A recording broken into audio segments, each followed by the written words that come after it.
ಎಲ್ಲ ನಮ್ಮ ಕೇಳುಗರಿಗೆ ನಮಸ್ಕಾರಗಳು. ಇವತ್ತಿನ ಬಾಳ ಬೆಳಕು ಕಾರ್ಯಕ್ರಮದಲ್ಲಿ MB ಜಯರಾಮ್ ಅವರು ನಮ್ಮ ಜೊತೆಗಿದ್ದಾರೆ. ಸರ್ ನಮಸ್ಕಾರ. ನಮಸ್ಕಾರ. ಸರ್, ತಮ್ಮನ್ನು ಪರಿಚಯಿಸೋದು ಅಂತಂದರೆ ಸ್ವಲ್ಪ ಕಷ್ಟವೇ ನಮಗೆ. ಯಾಕಂದರೆ ಇಷ್ಟು ತಮ್ಮ ಸುದೀರ್ಘವಾದಂತಹ ಪಯಣದಲ್ಲಿ ಸಾಕಷ್ಟು ಕ್ಷೇತ್ರಗಳನ್ನು ತಲುಪಿ ಬಂದವರು ತಾವು. ಸಾರ್ವಜನಿಕ ಸಂಪರ್ಕದಲ್ಲಿ ಕೂಡ ಹೆಸರು ಮಾಡಿದ್ದೀರಿ, ಸಿನಿಮಾ ಕ್ಷೇತ್ರದಲ್ಲಿ ಕೂಡ ಸಾಕಷ್ಟು ಕೆಲಸ ಮಾಡಿದ್ದೀರಿ, ಪತ್ರಿಕಾ ಕ್ಷೇತ್ರದಲ್ಲಿ ಕೆಲಸ ಮಾಡಿದ್ದೀರಿ, ಮತ್ತು ರಾಜಕೀಯ ಕ್ಷೇತ್ರದಲ್ಲೂ ಕೂಡ ತಾವು ಕೆಲಸ ಮಾಡಿದ್ದೀರಿ. ಸರ್, ತಮ್ಮ ಊರು ಯಾವುದು? ನಾನು ಹುಟ್ಟಿದ್ದು ಸುಳ್ಯದಲ್ಲಿ, ದಕ್ಷಿಣ ಕನ್ನಡ ಜಿಲ್ಲೆಯ ಸುಳ್ಯ ತಾಲೂಕಿನಲ್ಲಿ 1952 ಫೆಬ್ರವರಿ 23ನೇ ತಾರೀಕಿನಂದು ಜನಿಸಿದ್ದೆ. ನನಗೀಗ 73 ವರ್ಷ. 73 ವರ್ಷ. ಹೌದು. ಭಾಳ ಸಂತೋಷ ಆಗುತ್ತೆ ಸರ್. ಈಗ ಸಂಪರ್ಕ ಕ್ಷೇತ್ರಕ್ಕೆ ಸಂಪರ್ಕಾಧಿಕಾರಿಯಾಗಿ ತಾವು ಕೆಲಸ ಮಾಡಿದ್ದ ಕ್ಷೇತ್ರದ ಬಗ್ಗೆ ಹೇಳಬೇಕಂದ್ರೆ ತುಂಬ ವಿಶೇಷವೇ ಇದು. ಯಾಕಂದರೆ ಬೇರೆ ಎಲ್ಲರೂ ಕೂಡ ಬೇರೆ ಬೇರೆ ವೈದ್ಯರೋ ಇಂಜಿನಿಯರೋ ಅಂತ ಆರಿಸ್ಕೊಳ್ತಾರೆ. ಆದರೆ ನೀವು ಈ ಕ್ಷೇತ್ರಕ್ಕೆ ಪಾದಾರ್ಪಣೆ ಮಾಡಿದ್ರಿ. ಇದು ಹೇಗೆ ಸಾಧ್ಯ ಆಯಿತು ಸರ್? ಈ ಕ್ಷೇತ್ರವನ್ನೇ ನಾನು ನನ್ನ ವೃತ್ತಿಯನ್ನಾಗಿ ಮಾಡ್ಕೋಬೇಕು ಅಂತ ಹೇಗೆ ಅನಿಸ್ತು ನಿಮಗೆ? ತಮಾಷೆಗೆ ಹೇಳಬೇಕು ಅಂತಂದರೆ, ನಾನು ಚಿಕ್ಕದಿರುವಾಗ ದೊಡ್ಡ ಮಗ, ಆವಾಗ ನಮ್ಮ ಫಾದರ್ ವ್ಯಾಪಾರಿ ಆಗಿದ್ರು, ಕ್ಲಾತ್ ಮರ್ಚೆಂಟ್ ಆಗಿದ್ರು. ನಾನು ನಗ್ತಾ ಇರ್ತಿದ್ದಂತೆ. ಎಲ್ಲರೂ ಖುಷಿಯಲ್ಲಿ ಚಾಕ್ಲೇಟ್ ಎಲ್ಲ ಕೊಡಿದ್ರು. ಆವಾಗ ನಮ್ಮ ಅಪ್ಪ ಇರ್ದು, ಇವನು ಎಲ್ಲರನ್ನೂ ಒಳಗೆ ಹಾಕೊಳ್ತಾ ಇದ್ದಾನೆ, ಇವನ ಪಬ್ಲಿಕ್ ರಿಲೇಷನ್ಸ್ ಭಾರಿ ಚೆನ್ನಾಗಿದೆ ಅಂತ. ಅದು ಏನಾಯ್ತೋ ಗೊತ್ತಿಲ್ಲ. ಹಾಗೇನೆ ಓದ್ತಾ ಬಂದ ಹಾಗೆ ನಾನು ತುಂಬ ಇಂಟ್ರೆಸ್ಟು ಪಬ್ಲಿಕ್ ರಿಲೇಷನ್ಸಲ್ಲೇ ಇತ್ತು. ಶಾರದಾ ವಿಲಾಸಲ್ಲಿ ಓದಿ ನಂತರ ನಾನು ಮೈಸೂರಿನಲ್ಲಿ ಮಹಾರಾಜ ಕಾಲೇಜಿಗೆ ಸೇರಿದೆ. ಆವಾಗ ಅಲ್ಲಿ ಪಬ್ಲಿಕ್ ರಿಲೇಷನ್ಸ್ನ ಒಂದು ವಿಷಯವನ್ನು ತಗೊಳ್ಬೇಕು ಅಂತ, ಅವಾಗ ಅದು ಸಪ್ರೇಟ್ ಇರಲಿಲ್ಲ, ಜರ್ನಲಿಸಮ್ ಸಬ್ಜೆಕ್ಟ್ ತಗೊಂಡೆ. ಅದಕ್ಕೆ ನನ್ನ ಮಾವ ಒಬ್ಬರು ದೇವಿ ಪ್ರಸಾದ್ ಅಂತ, ಅವರು ನನಗೊಂದು ದಿವಸ ಫೋನ್ ಮಾಡಿ ಹೇಳಿದರು, ನೀನು ಮಾಡೋದಿದ್ರೆ ಜರ್ನಲಿಸಮ್ ಮಾಡು, ತುಂಬ ಅನುಕೂಲ ಆಗುತ್ತೆ ಮುಂದಕ್ಕೆ. ಓಕೆ. ಅದು ಕೂಡ ನನ್ನ ಮನಸ್ಸಲ್ಲಿ ಇತ್ತು. ಹೀಗೆ ಮಹಾರಾಜಾಸ್ ಕಾಲೇಜಿನಲ್ಲಿ BA ಐಚ್ಛಿಕ ಇದನ್ನು ತಗೊಂಡು ಓದ್ತಾ ಇದ್ದೆ. ನಂತರ MA ಜರ್ನಲಿಸಮ್ ತಗೊಂಡೆ. ಹಾಗೆ ನಾಡಿ ಕೃಷ್ಣಮೂರ್ತಿಯವರು ನಮಗೆ ಪ್ರೊಫೆಸರ್ ಆಗಿದ್ದರು. ಹಾಗೆ ಪ್ರಜಾವಾಣಿಯಲ್ಲಿ ಇವರು ವೈಕುಂಠರಾಜು, ನಾನು ಸಿನಿಮಾ ಬಗ್ಗೆ ಹೇಳೋದಿದ್ರೆ ವೈಕುಂಠರಾಜು ಒಂದು ಕಾರಣ, GS ಸದಾಶಿವ, ಆರ್ಟಿಸ್ಟ್ ಚಂದ್ರನಾಥ್, ಇವರೆಲ್ಲ ಆಗ ಪ್ರಜಾವಾಣಿಯಲ್ಲಿ ವರ್ಕ್ ಮಾಡ್ತಿದ್ರು. ಚಂದ್ರನಾಥ್ ಕೂಡ ನಮ್ಮ ಊರಿನವರೇ. ಹಾಗೆ ನಾವು ತುಳುನಲ್ಲಿ ಮಾತಾಡಿಕೊಂಡು ಎಲ್ಲ, ಇದು BNK ಅವರು ಇದಾಗಿದ್ರು, ನಮ್ಮ ಪ್ರಜಾವಾಣಿ ಚೀಫ್ ಎಡಿಟರ್ ಆಗಿದ್ದರು. ಆವಾಗ ಅಲ್ಲಿ ಅನಂತನಾಗ್, ಶಂಕರ್ನಾಗ್ ಇವರೆಲ್ಲ ಬರುವವರು. ಅವರಿಂದಾಗಿ ನಮಗೆ ಇವರನ್ನು ಗುರ್ತಾಯಿತು. ನಾನು ಕಾಲೇಜಲ್ಲಿ ಇದ್ದಾಗ ನಾನು ಲಂಕೇಶ್ ಅವರ ಪರಿಚಯ ಆಗಿ ಅವರ ಸಿನಿಮಾಗಳನ್ನೆಲ್ಲ ನೋಡೋಕೆ ಹೋಗ್ತಿದ್ದೆ. ನನಗೊಂದು ಹುಚ್ಚಿತ್ತು, ಸಿನಿಮಾ ಟೆಕ್ನಿಕಲಿ ನನಗೆ ಅದು ಎಕ್ಸ್ಪರ್ಟ್ ಆಗಬೇಕು ಅಂತ. ಆದರೆ ಎಕ್ಸ್ಪರ್ಟ್ ಟೆಕ್ನಿಕಲ್ ಆಗಲಿಲ್ಲ. ಇಲ್ಲಿ ನಟರಿಗಿಂತ ಜಾಸ್ತಿ ವೈಕುಂಠರಾಜ್ ಅವರ ಒಂದು ಒತ್ತಾಸೆಯಿಂದ ಇದನ್ನು ಮಾಡಬೇಕಾಗಿ ಬಂತು. ಆಕ್ರಮಣ. ಗಿರೀಶ್ ಕಾಸರವಳ್ಳಿ ಅವರ ಬ್ರದರ್ ನನ್ನ ರೂಮ್ಮೇಟ್ ಆಗಿದ್ರು ನಾನು ಶಾರದಾ ವಿಲಾಸಲ್ಲಿ ಓದ್ತಾ ಇದ್ದಾಗ. ಹೀಗೆ ಎಲ್ಲ ರೀತಿಯಲ್ಲೂ ಒಂದು ಪ್ರಜಾವಾಣಿ ಡೆಕ್ಕನಲ್ಲಿ ಕೆಲಸ ಮಾಡ್ತಾ ಇದ್ದಾಗಲೇ ಈ ಕಡೆ ಸಿನಿಮಾದ ಹುಚ್ಚು ಬಂತು. ಆವಾಗ ಏನಾಯಿತು, ಗಿರೀಶ್ ಕಾಸರವಳ್ಳಿ ಇದನ್ನು ಮಾಡಬೇಕು ಅಂತ ಇವರೆಲ್ಲ ಹಂಚಾಕೊಂಡಿದ್ರು. ನಾನು ಅವ್ರ ಜೊತೆ ಸೇರಿಕೊಂಡೆ. ಅದು ನನಗೆ ಪ್ರೇರಕವಾಯಿತು. ನಾನು ನಂತರ 3 ದಾರಿಗಳು ಚಿತ್ತಾಲ್ರದ್ದು, ಯಶವಂತ್ ಚಿತ್ತಾಲ್ರದ್ದು ಫಿಲ್ಮ್ ಮಾಡೋಕ್ಕೆ ಹೊರಟೆ. ಇದೊಂದು ಹುಚ್ಚು, ಸಿನಿಮಾ ಮಾಡಬೇಕು ಅಂತ. ಹಾಗೆ ಸಿನಿಮಾನ ಮಾಡಿದ್ದಾಯಿತು. ಅದಕ್ಕೆ 6 ಅವಾರ್ಡ್ಗಳು ಬಂತು. 6 ಅವಾರ್ಡ್ಗಳಂದರೆ best second film of the year ಅಂತ. ಸ್ವರ್ಣಕಮಲ ಅವಾರ್ಡ್ ಬಂತು. ಕಣಗಲ್ ಪುಟ್ಟಣ್ಣ ಅವರ ರಂಗನಾಯಕಿಗೆ ಫಸ್ಟ್ ಬಂತು. ನಮಗೆ best second film of the year, best editing, best screen play ಎಲ್ಲಾನು ಬೆಸ್ಟ್ ಬಂತು. ಆಕ್ರಮಣ ಮಾಡದ ಇದ್ರೆ ಡಬಲ್ ಆಗಿತ್ತು. Cost of production was very high. ಹೌದಾ? ನಾವು ಇದು ಮಾಡಿದಾಗ 3-4 ಲಕ್ಷದಲ್ಲಿ ಅದಾಗೋಗಿ 7 ಲಕ್ಷ ಆಯಿತು. ಇಲ್ಲಿ ಏನು ಅಂತಂದರೆ, ನಮಗೆ ಈ ಫಿಲ್ಮ್ಗಳು ಚೆನ್ನಾಗಿ ಬಂದರೆ ಎಲ್ಲನೂ ಚೆನ್ನಾಗೇ ಆಗುತ್ತೆ. ಬರೀ ಅವಾರ್ಡ್ಗಳು ಬಂತು. ಆಗ ಸಬ್ಸಿಡಿ ಯಾವುದು ಇರಲಿಲ್ಲ. ಅನ್ಫಾರ್ಚುನೇಟ್ಲಿ ದೃಷ್ಟಿಯಿಂದ ಕೂಡ ಯೋಚನೆ ಮಾಡಬೇಕು, ನೋಡಬೇಕು. ಗಿರೀಶ್ ಕಾಸರವಳ್ಳಿ ನಾನು ಈ ರೋಲ್ಗಳನ್ನು ಹಿಡ್ಕೊಂಡು ಥಿಯೇಟ್ರ್ ಅರ್ದು ಮಾರ್ನಿಂಗ್ ಶೋ ಹಾಕಿದ್ದು. ಆವಾಗ ಹೀಗೆ ಎಲ್ಲ ಮಾಡಿ ನಮ್ಮ ಔಟ್ಕಮ್ ವಾಸ್ ಓನ್ಲಿ ಅಬೌಟ್ 86,000 ಬಂದಿರ್ಬೋದು. ಆಮೇಲೆ ನಮಗೆ ಸಿನಿಮಾ ಮಾಡೋ ಧೈರ್ಯ ನನಗೂ ಬರಲಿಲ್ಲ. ಹಾಕಿದ್ದ ಹಣ ವಾಪಸ್ ಬಂದರೆ ದೊಡ್ಡ ಮಾತು. ಅದೇ ನನ್ನ ಮಾವ ಮತ್ತು ಅಪ್ಪ ಹಾಕಿದ್ದ ದುಡ್ಡು ನಾನು ಪುನಃ ಮಾಡೋ ಧೈರ್ಯ ನನಗೆ ಆಗಲಿಲ್ಲ. ಅದೇ ಈ ರೀತಿ ಸಿನಿಮಾ ಕ್ಷೇತ್ರಗಳ ಬಗ್ಗೆ ಕೆಲವು ಅನುಭವಗಳನ್ನು ತಾವು ಹಂಚ್ಕೊಳ್ತಾ ಇದ್ದೀರಿ ಸರ್. ತಾವು ಸಾರ್ವಜನಿಕ ಸಂಪರ್ಕ ಅಧಿಕಾರಿಗಳಾಗಿ ಅದಕ್ಕೆ ಇಲ್ಲಿ ನನಗೆ ಯಾವಾಗ ಇದಾಯ್ತಾ, ಐ ವಾಸ್ ಹೆಲ್ಪ್ಲೆಸ್. ನನಗೆ ಮನೆಗೆ ಹೋಗಿ ಪುನಃ ಮಾಡಲಿಕ್ಕೆ ನನಗೆ ಬ್ಯಾಂಗ್ಳೂರಿನಿಂದ ಹೊರಗೆ ಹೋದರೆ ನನಗೆ ಕಷ್ಟ ಅಂತ ಗೊತ್ತಿತ್ತು. ಯಾಕೆಂದರೆ ನನಗೆ ತೋಟಗಳ ಬಗ್ಗೆ ಅನುಭವ ಇಲ್ಲ. ಇಲ್ಲಿ ಏನಾದರೂ ಮಾಡಬೇಕು ಅಂದರೆ ಲಕ್ಕಿಲಿ ಪೇಪರ್ ಯಾವಾಗಲೂ ಓದ್ತಾ ಇರ್ತೀವಲ್ಲ, ಕರ್ನಾಟಕ ವಿದ್ಯುತ್ ನಿಗಮದ ಇದು ಬಂದಿತ್ತು, ಪಬ್ಲಿಕ್ ರಿಲೇಷನ್ ಮ್ಯಾನೇಜರ್ ಬೇಕಾಗಿದ್ದಾರೆ. ನನ್ನ ಸಬ್ಜೆಕ್ಟೇ ಅದಾಗಿತ್ತು ನೋಡಿ, ಓದಿದಾಗಿತ್ತು. ಅಪ್ಲೈ ಮಾಡಿದೆ. ನನ್ನ ಅದೃಷ್ಟ ಚೆನ್ನಾಗಿತ್ತು, ನಾನು ಸೆಲೆಕ್ಟ್ ಆಗಿದೆ. ಹಾಗೆ ಪಬ್ಲಿಕ್ ರಿಲೇಷನ್ಸ್ ಮ್ಯಾನೇಜರ್ ಆಗಿ ನಾನು ಸೇರಿದೆ. ನಾನೇ ಒಬ್ಬ ಯಂಗೆಸ್ಟ್ ಆಫೀಸರ್ ಆಗಿ ಸೇರಿದೆ. ಆಮೇಲೆ ನಾನು ಎಲ್ಲರನ್ನು ಮೀಟ್ ಮಾಡಲಿಕ್ಕೆ ಶುರು ಮಾಡಿದೆ. ಅವರಿಗೆಲ್ಲ ಕೇಳಿ ತಿಳ್ಕೊಂಡೆ. ನಮ್ಮದು ಪವರ್ ಪ್ರಾಜೆಕ್ಟ್, ಅಲ್ಲಿ ಅನೇಕ ಜನರಿಗೆ ಎಲೆಕ್ಟ್ರಿಸಿಟಿ ಎಲ್ಲಿಂದ ಬರುತ್ತದೆ ಅಂತ ಗೊತ್ತಿರಲಿಲ್ಲ. ಆ ಹಿಂದಿನ ಕಾಲದಲ್ಲಿ KEB ಮಾತ್ರ ಎಲ್ರಿಗೂ ಗೊತ್ತಿತ್ತು. ಈ ಪ್ರಾಜೆಕ್ಟ್ಗಳನ್ನು ಡಿಲೇ ಮಾಡೋದು ಆಗ್ತದೆ, ಎಲ್ಲ ಗೌರ್ಮೆಂಟ್ ಸ್ಯಾಂಕ್ಷನ್ ಬಂದು ಆಗೋದು, ಅದಕ್ಕೆ ಪ್ರತ್ಯೇಕವಾಗಿ ಒಂದು ಸಂಸ್ಥೆ ಮಾಡೋಣ ಅಂತ ಇಂಡಿಯಾದಲ್ಲೇ ಮೊದಲನೇ ಬಾರಿಗೆ KPC ಉದ್ಭವ ಆಯಿತು 1917 ಅದಕ್ಕೆ ವೀರೇಂದ್ರ ಪಾಟೀಲ್ ಮತ್ತು ಇವರು ಹೆಗಡೆ ಅವರು ಕಾರಣ. 1970 ನಂತರ KEB ಬೇರೆ ಇತ್ತು, ಕರ್ನಾಟಕ ವಿದ್ಯುತ್ ನಿಗಮ ಬೇರೆ. ಆಗ ಮೈಸೂರು ಪವರ್ ಕಾರ್ಪೊರೇಷನ್ ಅಂತ ಕರ್ನಾಟಕ ಆದದ್ದು ಆಮೇಲೆ 80s ನಲ್ಲಿ. ನಾವು ಪವರ್ ಪ್ರಾಜೆಕ್ಟನ್ನು ಹುಡುಕ್ತೇವೆ, ಪವರ್ ಕನ್ಸ್ಟ್ರಕ್ಷನ್ ಮಾಡ್ತೇವೆ ಪ್ರಾಜೆಕ್ಟ್ಗಳನ್ನು. ನಂತರ ಪವರ್ನ ಉತ್ಪಾದನೆ ಮಾಡಿಬಿಟ್ಟು ಟ್ರಾನ್ಸ್ಮಿಷನ್ ಲೈನ್ ಇವರು ಮಾಡ್ತಾರಲ್ಲ ನಮ್ಮ KEB ಅವರು, ಟ್ರಾನ್ಸ್ಮಿಷನ್ ಮಾಡೋದು ಅವ್ರ ಕೆಲಸ. ಅಲ್ಲಿಂದ ಟ್ರಾನ್ಸ್ಮಿಷನ್ ಆದ ಜನಗಳಿಗೆ ತಲುಪಿಗೆ ಎಸ್ಕಾಮ್ಸ್ಗಳು ಮಾಡ್ತಾರೆ. ಇದು ಹೆಚ್ಚಿನ ಜನರಿಗೆ ಗೊತ್ತಿಲ್ಲ. ಹೀಗೆ ಬರ್ತಾ ಬರ್ತಾ ಟೈಮ್ ಆದಾಗೆ ಎಲ್ಲ ಅನುಭವಗಳು ನನಗೆ ಬರ್ತಾ ಬಂತು. ಯಾರಿಗೆ ಯಾವ ರೀತಿಯಲ್ಲಿ ಇದನ್ನು ಜನರಿಗೆ ತಿಳಿಸ್ಬೇಕು ಅಂತ. ಒಂದು ಸಣ್ಣ ವಿಷಯ ಹೇಳ್ತೇನೆ ಇಲ್ಲಿ, ವೈ PR is needed ಅಂತ. ಕರೆಕ್ಟ್. ಯಾಕಂದ್ರೆ ಅಲ್ಲಿ ತುಂಬಾ ಸವಾಲುಗಳಿವೆ. ಸಾರ್ವಜನಿಕರ ಜೊತೆಗೆ ಮಾತಾಡಬೇಕು ಅಂತಂದ್ರೆ ನೋಡಿ, ನಾವು ಮೀಡಿಯೇಟರ್ ಆಗಿರ್ತೇವೆ, ಯಾರಿಗೂ ಏನೂ ಗೊತ್ತಿರೋದಿಲ್ಲ. ನೀವು ಕ್ರಿಕೆಟ್ ನೋಡ್ತಾ ಇರ್ತೀರ ಅಥವಾ ಯಾವುದೋ ಒಂದು ಟಿವಿಯಲ್ಲಿ ನೋಡ್ತಾ, ಸಡನ್ ಆಗಿ ಕರೆಂಟ್ ಹೋಗುತ್ತೆ, ಮೊದಲಿಗೆ ನೀವು ಬೈಯೋದೇ KEB ಅಲ್ವಾ? ಅಂದ್ರೆ ನೀವು ಅಷ್ಟು ಅವಶ್ಯಕವಾದಂತಹ ಬೇಡಿಕೆ ಅದೇ ಇತ್ತು. ಹೌದು. ಒಂದ್ಸಾರಿ ನಾನು ತುಂಬ ರಾತ್ರಿ ಐ ವಾಸ್ ಫಾಸ್ಟ್ ಅಸ್ಲೀಪ್, ಅಂದರೆ ತುಂಬ ಜೋರಾಗಿ ನಿದ್ರೆ ಬಂದಿದ್ದು. ಕೆಲಸ ಮುಗಿಸ್ಕೊಂಡು ಬಂದು ಆವಾಗ ನಮಗೆ KEB ಫೋನ್ ಸಹ ಕೊಟ್ಟಿರ್ತಿದ್ರು PROಗಳಿಗೆ.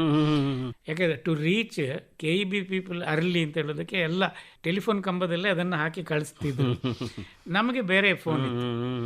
ಆ ಫೋನ್ನಲ್ಲಿ ರಾತ್ರಿ ರಿಂಗ್ ಆಗ್ತಾ ಇತ್ತು. ನನಗೆ ತುಂಬ ಮಳೆ ಟೈಮ್.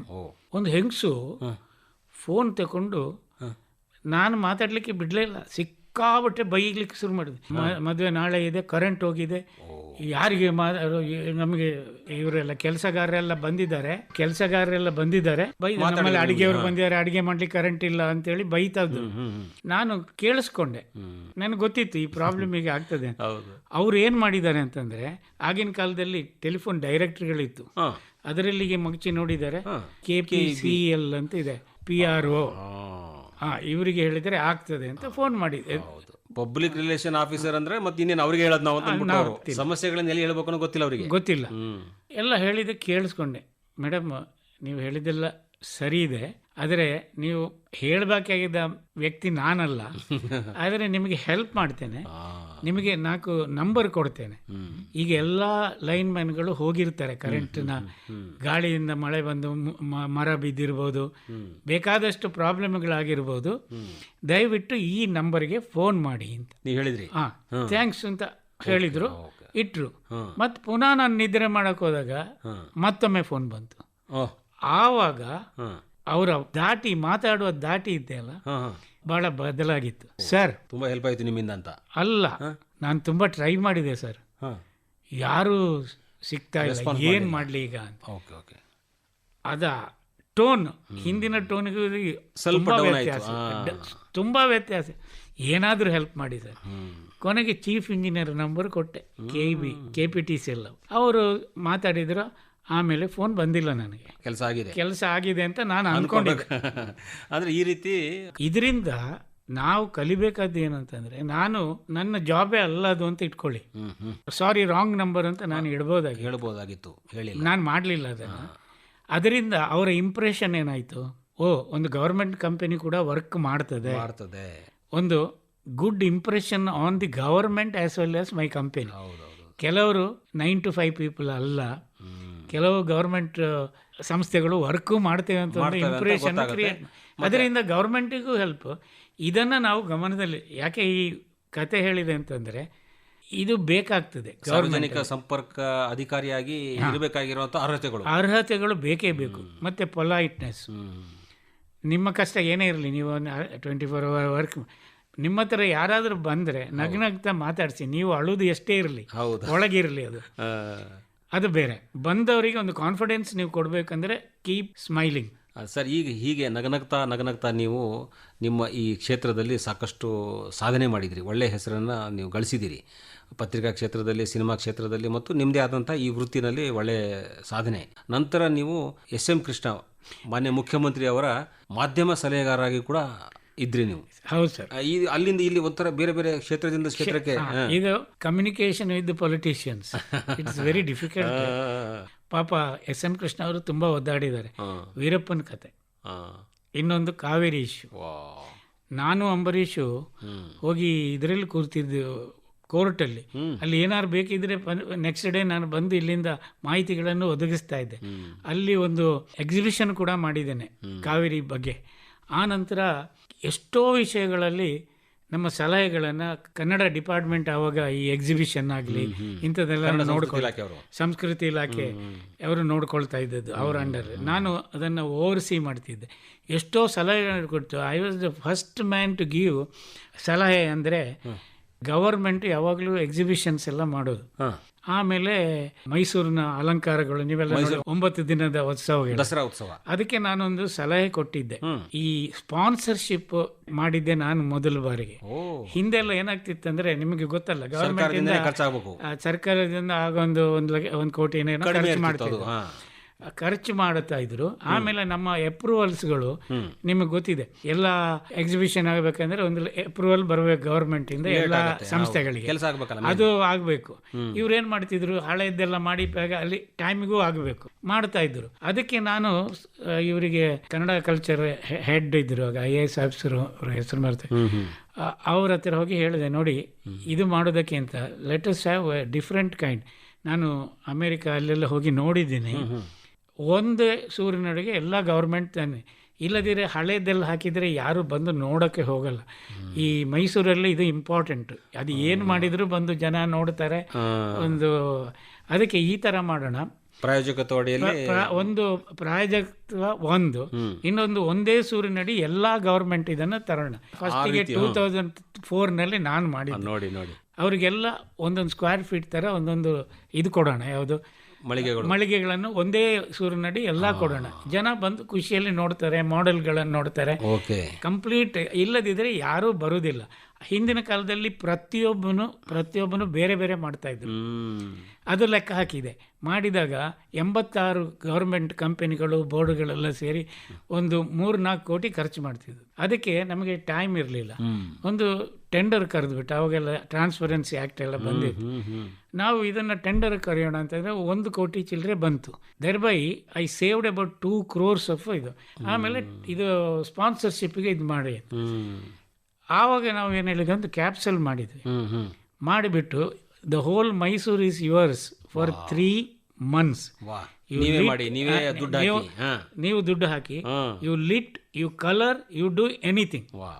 ಆಯ್ತಲ್ಲ, ಹೋರ್ಡಿಂಗ್ಸ್ ಇತ್ತು, ಯಾವುದು ಇನ್ಫಾರ್ಮೇಶನ್, ಅದರಲ್ಲಿ ನೀವು ಏನು ಬೇಕಾದ್ರೂ ಬರ್ಕೊಳ್ಳಿ, 3 ತಿಂಗಳು ನಿಮಗೆ ಕೊಡ್ತೇವೆ ಅಂತ. ಆ ಥರದ ಒಂದು ಪಾಲಿಸಿ ಎಲ್ಲರೂ ಲೈಕ್ ಮಾಡಿದ್ರು. ಅದು ಆಯ್ತು, ಫಸ್ಟ್ ಆ್ಯಂಡ್ ಲಾಸ್ಟ್. ನಿಜ. ಆದರೆ ನಾನು ಎದುರು ಹಾಕೊಳ್ಬೇಕಾಗಿತ್ತು. ಯಾರನ್ನಂದ್ರೆ ಲೋಕಲ್ ಕಾಂಟ್ರಾಕ್ಟ್ ಅವರಿಗೆ ಲೈಕ್ ಆಗಲಿಲ್ಲ. ಅದೇ ಜಾಗತಿಕ ಮಟ್ಟದಲ್ಲಿ ತಾವು ಓಡಾಡಿ ಎಲ್ಲಾ ಕಡೆನೂ ಬೇರೆ ದೇಶಗಳಿಗೆ ಹೋಗಿ ಬಂದಿದ್ರಿಂದ ಹೊಸದನ್ನ ನೀವು ಆಚರಣೆ ಮಾಡಬೇಕಂತ. ಆಮೇಲೆ 9 ದಿನಗಳ ಸಂಗೀತ ಮಹೋತ್ಸವ ಆಗಲಿ, ಅದೆಲ್ಲ ಹೊಸರೆಲ್ಲ ತಂದು, ಆವಾಗ ಈಗ MP ಆಗಿದ್ದಾರೆ, ಆಗ DC ಆಗಿದ್ರು ಮೈಸೂರಿನಲ್ಲಿ, ನಾಯಕ್, ನಮ್ಮ KPC MDನೂ ಆದ್ರು. ಆ ನಂತರ ನಾನು ರಿಟೈರ್ಡ್ ಆದ, ಅವರೆಲ್ಲ ಎಂಕರೇಜ್ ಮಾಡಿದ್ರು. ಪ್ರಾಯೋಗಿಕವಾಗಿ ಹೀಗೆ ಮಾಡಿದ್ರೆ ಹೀಗಾಗತ್ತೆ ಅಂತ ದಾರಿ ತೋರಿಸಿದೆ ಅಷ್ಟೇ. ಸರ್, ತಾವು ಹೀಗೆ ಹಲವಾರು ಕ್ಷೇತ್ರಗಳಲ್ಲಿ ನಿಮ್ಮ ಸೇವೆಯನ್ನು ತುಂಬ ದೊಡ್ಡ ಪ್ರಮಾಣದಲ್ಲಿ ಸಲ್ಲಿಸಿದ್ದೀರಿ ಮತ್ತು ತುಂಬ ಪರಿಣಾಮಕಾರಿಯಾಗಿ ಕೆಲಸ ಮಾಡಿದ್ದೀರಿ ಮತ್ತು ಹೊಸದನ್ನು ನೀವು ಅಲ್ಲಿ ಆಚರಣೆ ಮಾಡಲಿಕ್ಕೆ ಪ್ರಯತ್ನ ಮಾಡಿದ್ದೀರಿ. ಯಾವುದನ್ನು ಕೂಡ ಹಳೆಯದನ್ನೇ ಮುಂದುವರ್ಸ್ಕೊಂಡು ಹೋಗೋಕ್ಕೆ ಇರುತ್ತೆ, ಹಿಂದಿನ ಫೈಲ್ ಪೇಜ್ ನೋಡು ಮುಂದೆ ಮುಂದುವರ್ಸೋದು ಅಂತ ಹೇಳಿ. ಆದರೆ ನೀವು ನೂತನವಾದದ್ದನ್ನು ಮಾಡಲಿಕ್ಕೆ ಹೋಗಿದ್ದೀರಿ ಮತ್ತು ಅದರಲ್ಲಿ ತುಂಬ ಸಕ್ಸಸ್ ಕೂಡ ಆಗಿದ್ದೀರಿ. ಅದಕ್ಕೆ ನಾವು you have to touch the heart of the people. ಅದು ಬೇಕೇ ಬೇಕು. ಮನವರಿಕೆ ಮಾಡೋದು ತುಂಬ ಕಷ್ಟದ ಕೆಲಸ. ನಮ್ದು ಒಂದು ಪ್ರಾಜೆಕ್ಟ್ಗೆ KPCಯಲ್ಲಿ ಗವರ್ಮೆಂಟ್ದಾಗ ನಮಗೆ ದುಡ್ಡೇ ಕೊಡ್ತಿರ್ಲಿಲ್ಲ. Raichur 5th and 6th unit ಆಗಬೇಕಾಗಿತ್ತು. ನಾವು ಎಲ್ಲ ಬ್ಯಾಂಕಿಗೆ ಹೋದರೂ ಗವರ್ಮೆಂಟ್ಗೆ ದುಡ್ಡು ಕೊಡೋದಿಲ್ಲ ಅಂತ ಅಂದರು. ನಾನು ಜಯರಾಜ್ ಇದ್ದ ಪೀರಿಯಡ್ಗೆ, is a very excellent fellow, ಅವ್ರ ಹತ್ರ ನಾವು ಡಿಸ್ಕಸ್ ಮಾಡಿ ಒಂದು ಕ್ಯಾಪ್ಸಲ್ ಮಾಡಿದ್ವಿ. 78ಗೆ ಹೇಗಿತ್ತು, ನಾವು ನಮ್ಮ KPC ಸುರಾದರ್ ಆಗ ನಾವು ಪೇಪರಲ್ಲಿ ಮತ್ತು ಈ ಪೋಲ್ಗಳಲ್ಲಿ ಹಾಕ್ತಿದ್ದೆವು, ಕರ್ನಾಟಕಕ್ಕೆ ಬನ್ನಿ ಬೇಕಾದಷ್ಟು ಪವರ್ ಇದೆ ಅಂತ. ಆದರೆ ಎಕ್ಸ್ಟೆನ್ಷನ್ ಬೇಕಾಗಿತ್ತು. ಹೈಡಲ್ ಪ್ರಾಜೆಕ್ಟ್ ತುಂಬ ವರ್ಷಗಳು ಹಿಡಿತೇವೆ, ಇದು 2 ವರ್ಷದಲ್ಲಿ ಬೇಗ ದುಡ್ಡು ಬೇಕು. ದೆನ್ ಈ ಕ್ಯಾಪ್ಸುಲ್ ಮಾಡಿ ನಾವು ಬ್ಯಾಂಕ್ ಟು ಬ್ಯಾಂಕ್ ಅಲ್ದ್ವಿ, ಪ್ರತಿಯೊಂದನ್ನು ಕ್ಯಾಪ್ಸಲ್ ತೋರಿಸಿ ಫಸ್ಟ್ ಮ್ಯಾನ್ ಕಾಮತ್ತಾಗ ಇದ್ದರು, ಅವರು ನಮಗೆ ಸ್ಟಾರ್ಟ್ ಮಾಡಿ. ಹಾಗೆ ನಮಗೆ 9 ಬ್ಯಾಂಕ್ಗಳು ಆಮೇಲೆ ಲೀಸ್ ಆಗಿ BHLನವರು ನಮಗೆ ಟರ್ಬೈನ್ಸ್ ಎಲ್ಲ ಕೊಡಲಿಕ್ಕೆ ಒಪ್ಕೊಂಡ್ರು. ಆ ಕಷ್ಟ ಉಂಟಲ್ಲ, ಅದನ್ನು ನಾವು ಈ ಕಮ್ಯುನಿಕೇಷನ್ನಲ್ಲೇ ಮಾಡಿದಿರಿ. ಐ ಹ್ಯಾವ್ ಟು ಥ್ಯಾಂಕ್ ನಮಗೆ ಪ್ರೋತ್ಸಾಹ ಕೊಟ್ಟ ಅಂತ ಶ್ರೀ ಜಯರಾಜ್ ಅವರಿದ್ದಾರಲ್ಲ, ಅವರ ಐಡಿಯಾನೂ ಇತ್ತು. ಅದಕ್ಕೆ ಯಾವಾಗಲೂ ಲೀಡರ್ ಇಸ್ ವೆರಿ ಇಂಪಾರ್ಟೆಂಟ್. ಇನ್ನು ವೈಯಕ್ತಿಕವಾಗಿ ಬರೋಣ. ಹೀಗೆ ಈಗ ತಮ್ಮ ಸರ್ವಿಸು ಮುಗೀತು, ನಿವೃತ್ತರಾಗಿದ್ದೀರಿ. ನನ್ನ ನಿವೃತ್ತಿ KPCಯಿಂದ ಮಾತ್ರ ನಿವೃತ್ತಿ. ಈಗ 13 ವರ್ಷದಿಂದ NTPCನಲ್ಲಿ ವರ್ಕ್ ಮಾಡ್ತಾ ಇದ್ದೀನಿ ಆಸ್ ಎನ್ ಅಡ್ವೈಸರ್. ಇಷ್ಟೆಲ್ಲ ನೀವು ಸಂಸ್ಥೆಗಳಿಗೆ, ಸರ್ಕಾರಗಳಿಗೆ ಎಲ್ಲರಿಗೂ ಸಲಹೆ ಕೊಡ್ತಾ ಬಂದಿದ್ದೀರಿ. ವೈಯಕ್ತಿಕವಾಗಿ ಮನೆಯಲ್ಲಿ ಆ ಒಂದು ವಾತಾವರಣ ಹೇಗಿರ್ತಿತ್ತು ಸರ್? ಮನೆಯವರು ಕೂಡ ಎಲ್ಲದಕ್ಕೂ ಇಷ್ಟೆಲ್ಲ ಕೆಲಸ ಮಾಡ್ತಾರೆ ಅಂತ ಬಿಡಬೇಕು, ಮಕ್ಕಳು ಪಾಲನೆ ಪೋಷಣೆ ಇತ್ಯಾದಿ ಅನೇಕ ಜವಾಬ್ದಾರಿಗಳು ಇದ್ದಾವೆ, ಅವ್ರ ಬಗ್ಗೆ ಹೇಳಿ ಸರ್. ಎಲ್ಲ ಲಕ್ಕಿಲಿ ಐ ಹ್ಯಾವ್ ಓನ್ಲಿ ಒನ್ ಸನ್. ಮತ್ತೆ ನನ್ನ ಹೆಂಡತಿ ತುಂಬಾ, ಅವಳು ಕೂಡ ಯೋಗ ಡಾಕ್ಟರೇಟ್ ಇನ್ ಯೋಗ ಮಾಡಿದ್ದಾಳೆ, ಯೋಗ ಎಕ್ಸ್ಪರ್ಟ್, ಯೋಗ ಥೆರಪಿ ಮಾಡ್ತಾಳೆ, ಒಂದು 20 ವರ್ಷದಿಂದ ಮಾಡ್ತಾ ಇದ್ದಾಳೆ. ಆದ್ರಿಂದ ಅವಳಿಗೆ ನನ್ನ ಕಷ್ಟಗಳು ಗೊತ್ತು, ಬ್ಯಾಲೆನ್ಸ್ ಮಾಡೋದು ಗೊತ್ತಿತ್ತು. ಎಷ್ಟೋ ಜನ ಕೇಳಿದೆ, ನೀನು ಯಾಕಪ್ಪ ಯೋಗ ಮಾಡಲ್ಲ ಅಂತೇಳಿ. ನಮ್ದು ಈ 24/7 ಕೆಲಸ, ಅದೇ ಯೋಗ. ನಮಗೆ ದೇಹದಲ್ಲಿ ನನಗೆ ಯಾವುದೇ ಥರದ ಪ್ರಾಬ್ಲಮ್ ಮನೆಯ ಸೈಡಿಂದ ಬಂದಿಲ್ಲ. ಅದರಿಂದ ಅವರು ಕೂಡ ಸಹಕಾರದಿಂದ ನಾನು ಈ ಮಟ್ಟಕ್ಕೆ ಬಂದೆ ಅಂತ ಹೇಳೋದಕ್ಕೆ ಹೆಮ್ಮೆ ಪಡ್ತೇವೆ. ಮತ್ತು ಫ್ರೆಂಡ್ಸ್ಗಳು ಎಲ್ಲ ಕೋಆಪರೇಟಿವ್ ಇದ್ದರು. ಆಮೇಲೆ ನಮ್ಮ public relation council of India all over ಇಂಡಿಯಾದಲ್ಲಿ ನಮಗೆ ಸಹಕಾರ ಸಿಗ್ತಿತ್ತು. ನನಗೆ ಏನೇ ಬೇಕಾಗಿದ್ರು ನನಗೆ ಎಲ್ಲ ಗುರುತಾ ಇರೋದ್ರಿಂದ PR ಫೀಲ್ಡಲ್ಲಿ ಅವ್ರ ಹತ್ರ ಹೇಳಿ ಮಾಡಿಸ್ಕೊಳ್ಬೋದಿತ್ತು. ನಿಜ. ಅದೇ ಈ ರೀತಿ ಅನೇಕ ಸಂಪರ್ಕಗಳನ್ನು ಸಾಧಿಸುವಂಥ ಒಂದು ಸಾಮರ್ಥ್ಯ, ಆ ಕಲೆ ಬೇಕು, ಸಂವಹನ ಕಲೆ ಬೇಕು. ಸಮಯಕ್ಕೆ ಸರಿಯಾಗಿ ಸ್ಪಂದಿಸೋದು ಕೂಡ ಬಹಳ ಮುಖ್ಯ ಆಗುತ್ತೆ. PRCI public relation council of India ಕೌನ್ಸಿಲನ್ನು ತಾವು ಸ್ಥಾಪನೆ ಮಾಡಿಕೊಂಡು ಆ ದಿಶೆಯಲ್ಲಿ ಸಾಕಷ್ಟು ಕೆಲಸ ಕಾರ್ಯಗಳನ್ನು ಮಾಡಿದ್ದೀರಿ. ಈಗ 19 ಇಂಟರ್ನ್ಯಾಷನಲ್ ಕಾನ್ಫರೆನ್ಸ್ ಮಾಡಿದ್ದೇನೆ, ಅಂತಾರಾಷ್ಟ್ರೀಯ ಮಟ್ಟದಲ್ಲಿ. ಮೊನ್ನೆ ಗೋವಾದಲ್ಲಿ ಗೋವಾ CM, ಗೋವಾ ಗವರ್ನರ್ ಎಲ್ಲರೂ ಬಂದಿದ್ರು.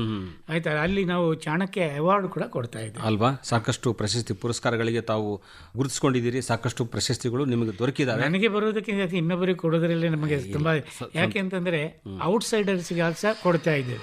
ತುಂಬಾ ಧನ್ಯವಾದಗಳು ನಿಮ್ಮ ಅನುಭವಗಳನ್ನು ಹಂಚಿಕೊಂಡಿದ್ದಕ್ಕೆ. ನಿಮ್ಮ ಬಾಳು ಮತ್ತೆ ಈಗ ಹೆಂಗೆ ಬೆಳಕು ನೀಡುವಂಥ ಸಂಸ್ಥೆಯಲ್ಲಿ ಕೆಲಸ ಮಾಡಿದ್ರಿ ತಾವು. ತುಂಬ ಒಳ್ಳೆ ಕೆಲಸಗಳನ್ನು ತಾವು ಮಾಡಿದ್ರಿ ಸರ್. ತುಂಬ ಒಳ್ಳೆಯದು ಸರ್. ನಮ್ಮೆಲ್ಲ ಕೇಳುಗರ ಪರವಾಗಿ ನಿಮಗೆ ಅನಂತ ಧನ್ಯವಾದಗಳು. ನಮಸ್ಕಾರ. ನಮಸ್ಕಾರ. ನಮಸ್ಕಾರ.